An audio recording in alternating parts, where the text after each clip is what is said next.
Welcome back to my channel. Thank you so much for stopping by.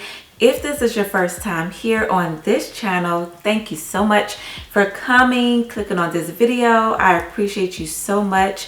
I hope by the end of this video you will consider subscribing to this YouTube channel. On this channel I make content about Naca and giving you my honest opinion and tips and ideas and tricks on how to navigate your way through the Naca program. My husband and I closed on our very first new construction home April of 2020, so it's been almost 2 years. And yes, we are just so excited about this home. We are loving it still. And yeah, so if you are interested in any of that type of content, then make sure to hit that subscribe button below and give this video a thumbs up if you enjoy this content. And to all of my returning subscribers, my sisters, my brothers, my friends, my cousins, thank you so much for coming back to check your girl out. So before we get started, like I said before, if you have not yet subscribed to this YouTube channel, make sure to go down below and hit that subscribe button and also give me a thumbs up because it really helps out my channel. And while you're at it, make sure to follow me on Instagram, TikTok, and Facebook.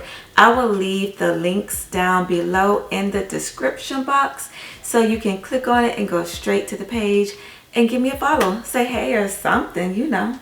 So in today's video, we are going to be talking about receiving public or government assistance, and also I guess you could call it rental or rent assistance. So someone reached out to me here on YouTube and had a question in regards to something similar to that. So the question was, can you participate in the Naca program while receiving government assistance and rental assistance? Now, I believe that is the question that she was asking. So if it isn't, if you know who you are, feel free to chime in down below and just correct me if I'm wrong. So that is a great question because a lot of people think that if you are receiving some type of government assistance, such as Section 8, food stamps, Medicaid, TANF, WIC, you're not eligible to participate in the Naca program. Naca does not discriminate towards no one. But so if you are receiving food stamps, Medicaid, SSI, TANF, WIC, Section 8, those are considered government programs, or even public housing. Those are government funded programs, and Naca does not discriminate if you are receiving those types of assistance. Now, rental assistance is totally different. We know that rental assistance requires you to go through a government agency and you have to apply to receive funds to help pay your rent for a specific amount of time. Maybe it's 1 month, 2 months, or 3 months.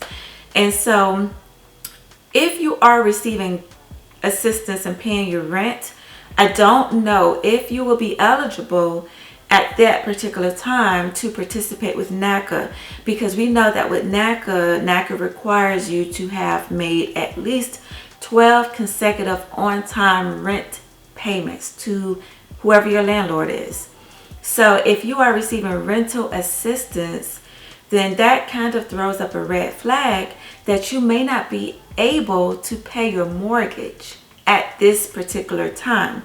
Not to say that in the near future you won't be or you will be, but at this given moment, if you are receiving assistance and paying your rent, you may want to hold off from participating with Naca. Or you don't have to hold off from participating with Naca, but as far as being qualified, you're probably going to have to wait until you have 12 on-time consecutive months of paying your own rent.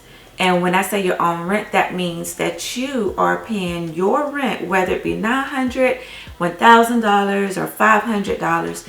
They want to see that you are paying your rent, the total contract rent, and not receiving any type of assistance such as rental assistance to help you pay your rent because you are behind, or you need some help because you are unemployed, or whatever the case is. Now, Section 8, TANF, Medicaid, food stamps, WIC, those are totally different. One that I do know of is food stamps, and I know that you will not disqualify from participating in the Naca program if you are receiving food stamps. Now, they will ask you to provide proof of how much you're receiving in your monthly allotted food stamp benefit amount, because that will be considered as income. I'm not sure how Naca codes that in their system, but I know one government agency who codes it as non-wages because you're not working for the food stamps. You're only receiving the food stamps based off your current situation or circumstances. Most likely you'll have to submit your award letter showing your monthly allotted food stamp amount. And that way Naca can then go into their system, and however which way they code it, they'll put that into the system as income, but it'll probably be considered non-wages. And then on your food stamp benefit letter, it should tell the Naca representative how long you're entitled to receive food stamps. Now here in Georgia, and I used to work for the Department of Family and Children's Services, here in Georgia, if you are receiving food stamps, you have to recertify twice a year, every 6 months. And so once that recertification has been completed, you will then be able to either log into your online account, or you will receive your letter in the mail stating what your monthly allotted amount is and when your next recertification is due. So that information you will need to provide to your Naca mortgage counselor. Now, with receiving Section 8, and I have a few videos on Section 8, so I'm not going to get too deep into the Section 8 program, but with receiving the Section 8 voucher, we know that HUD pays a certain amount of the HAP, which is the Housing Assistance Payment, directly to the landlord, and then you're responsible, if you're receiving a voucher, you're then responsible for paying the difference to your landlord. Now, because Naca has a program called HOPFA, which stands for Home Ownership Through Public Housing Assistance, you can still participate in the Naca program if you have a Section 8 voucher. They are trying to make it available to all counties, but from what I was told from my mortgage counselor last year, they are only working with specific counties.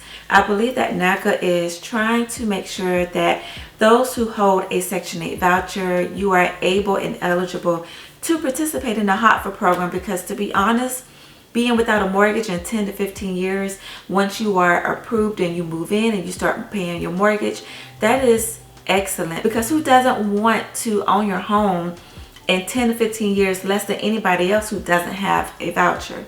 So holding a Section 8 voucher is a really good benefit to you, because you are eligible for the most part to participate in the Naca program and possibly buy your home using the Section 8 program as well as Naca. And don't forget that if you do hold a Section 8 voucher, check with your local housing agency to see if their home ownership program is open and available.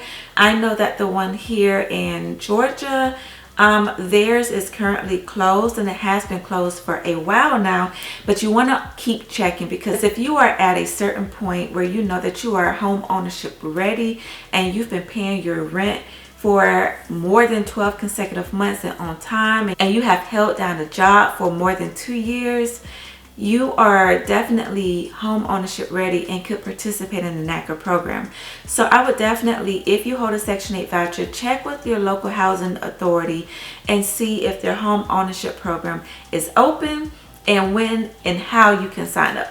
So I hope that this video was useful and helpful to you guys. And if I left something out, please let me know down in the comment section. So before I leave, I just want to give a little disclaimer that I am not a Naca mortgage counselor. I just know a little bit about the Naca program from going through the program, and I usually tend to follow up and see what's new, what's happening with the Naca program, whether it be the different forms online or just reading up on a workbook, or sometimes even emailing my Naca counselor and asking her certain questions so I can come back and let you guys know. So I hope that you guys enjoyed today's video. If you did, make sure to subscribe and give me a thumbs up. And if you have any questions, make sure to leave them down below. And I will see you guys in the next video. Bye.